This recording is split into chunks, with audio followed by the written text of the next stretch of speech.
Hello everyone, I'm Jane and welcome to my channel about museum and heritage interpretation. So today I wanted to talk a bit about exhibition interpretation and how to incorporate a narrative and a storytelling within an exhibition space or gallery space. Now sometimes it feels as if every museum really has its own model for how to approach the exhibition process, and that might well be true, but it also very much depends on what sort of exhibition it is you're working on. Is it very digital? Is it very object heavy? Is it more artistic? Will there be other people involved? And so on and so on. Sometimes when you get external companies or experts in, they will bring their own approach and their own model as well. So this very much ends up being a kind of process where it seems like a lot of models and procedures are really woven together in quite sometimes an elaborate spin of models and approaches and ways of doing things. So it can be really complicated work. But what I want to give today really is a kind of rough model and go through some of the points that you will definitely come across when working on exhibition and galleries, and especially working on the interpretation and the narrative side of things. There will be many different ways of approaching this. It is an exciting process, and it, as I said, it very much depends on what sort of other people you have in working on it. But let's try and go through some of it just to get a rough idea about what the process actually involves. Okay, let's dive into some of the phases in the exhibition interpretation process. First of all, there will be a brainstorm and a research of idea phase. Now, this may be of historic character or contemporary character, but you will be working with curators, researchers. They could be internal as well as external. Sometimes you might need external expertise, meaning areas of expertise that you don't necessarily have within your own museum organization. Now, the interesting thing about this phase is that it may lead to completely new ideas and discoveries, and therefore new content, new knowledge. It's not unusual that once you start to really dive into perhaps a completely new aspect of a historical period or a collection or whatever it is, that new knowledge will emerge from this at the end. That can lead to many different things, to new exhibitions, to new collaborations and networks, but also to, for example, new publications, anthologies and things like that. This is a very essential phase, of course, where all the big questions are being asked. It can be a long phase, it can be a short phase, but of course there comes a time when you have to start forming the narrative and the storyline. And this brings us into phase 2, which is about the essential themes of an exhibition. It can sometimes be defined in a practical way in terms of, for example, zones within an exhibition space. It's about your tone of voice, and it's about identifying the key audiences as well. This is where you define the experience for your audiences. What is it exactly you want to show them? Why should they come to see this? What is the storyline here? What is it we want to tell? Now, of course, this naturally leads into the content. This is about the objects, maybe loans. It's about interactives. It's about digital content and interpretation. It can be about events program, learning and educational programs. It can be about guided tours, marketing. It can be about the conservation that needs doing, etc., etc. This is really where you put everything that has to do with the content that is necessary to create the right experience that you want to create for your narrative and your storyline. So two very essential interpretation features here: the content and the experience. And I talk about these two features in one of the first videos I made actually for this channel about introducing interpretation. So do have a look at that one. The next phase will be about the design. This is essentially about the presentation and the visual look. Now, often you will be working with design companies or perhaps a specific designer on this. So there will be external people coming in here, and they will probably have their own approach to the time schedules and the process and the model for how we do things, etc., etc. Now, this is really where you take all the content, all the experiences, the storyline, the narrative that all the ingredients essentially, and put them into a visual look, a presentation, and very much a physical look.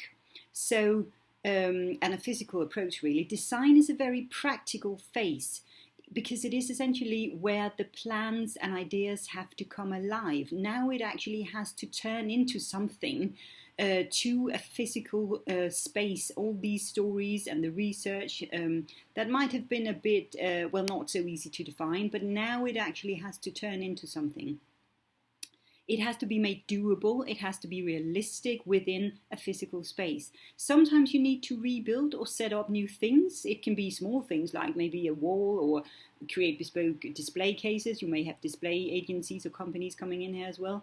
You have to make room for certain things, maybe interactives, displays, maybe certain bigger objects. It can be paintings, whatever you might have. It can of course also be copies of objects. So this is really where you're thinking practical and in terms of physical space. Then comes the preparation for display and the installation. This is also where you think about things like objects that need conservation. It is practical things like mount making, so fixing within display cases, hanging of paintings and so on. It's preparation of the exhibition spaces, like practical things as well, like alarms, surveillance cameras, it's security, it's arrival of loans. There might be objects coming from outside. Sometimes they can be very high value and important, and there will be certain security measures that need to be in place. It's also very much about things like lights, for example, and sounds, audio. Often when you're doing an exhibition with historical objects, specifically if it has to do with paintings or documents, it can be quite old documents, for example. There will be questions about lights, lux levels, and things like that, restrictions that you have to adhere to, essentially.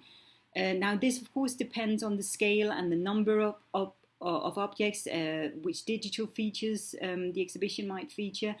This can be a very long process. I've been working on some huge permanent galleries with a huge number of, often very large, sometimes very small objects, sometimes a bit of both, and lots of digital interactives, etc. So this can take sometimes up to 6 months, sometimes even more. Sometimes it's a very quick process, sometimes it can take like a week, depending on how much needs to be done. How much is already ready and prepared, and of course the scale of the exhibition. Now, during the installation, this may also be when interpretation people start to work on other things like marketing, on the advertising of the exhibition. It can be working with learning managers on learning programs that might run next to the exhibition. And it can be working with digital agencies or departments on, for example, digital content running online during the exhibition span. So this is really where the interpretation and the storytelling continues, maybe not in the exhibition spaces right now because they are being installed, but next to that and in preparation for the exhibition opening, there will probably be lots of other things, depending again on what sort of exhibition you're doing, that may need work and preparation here. Then, of course, you come to the opening for visitors. Now, this phase is very important as well because this is where you get to see the exhibition in use. This is where you get feedback. This is where you can check the visitor flow, the security level. Have we missed anything? Are there things we need to tweak? Obviously, there has been a marketing and an advertising process before this, and working in interpretation, you may not have been that involved with that, but sometimes working in smaller museums, it's more likely that you have been quite involved in the marketing and the advertising of the exhibition as well. But this is really where you have an opportunity of observing how the exhibition works. On a functional level, really. And there will be things that needs to be changed along the way. It can be small things like wayfinding. There will be security matters that will pop up. There might be requests for more lights. That's not always doable. It can be large print guides that might need people are asking for if you haven't done them already, etc., etc. There will be tiny things coming up here. Then we come to the final phase, really, which is the installation. This is where return of loans are being done. This is where, if it's a traveling exhibition, it will need to be packed and moving on. This is also where, of course, conservation comes in again, and of course an evaluation of the entire process. And of course there may be something, practical things that needs to be done with the exhibition spaces, the rooms again. It may be you start prepping directly for another exhibition, for the next exhibition, and so on. Now, there are some really important questions here to go through as you work your way through this process. And as I say, these are just the main points. There'll be many ways of approaching exhibition work. But some of the most important questions you as a museum or as a heritage institution need to ask is, what is this exhibition actually meant to do? What questions is it meant to answer? It can be, again, historical or more current, present questions, maybe even future questions. Who is the exhibition for? And who do we need to ask? Sometimes you actually need to go to external researchers or just external specialists about certain aspects of this. It can also be, of course, from a practical perspective. Why should visitors come to see this? Why are we doing this exhibition?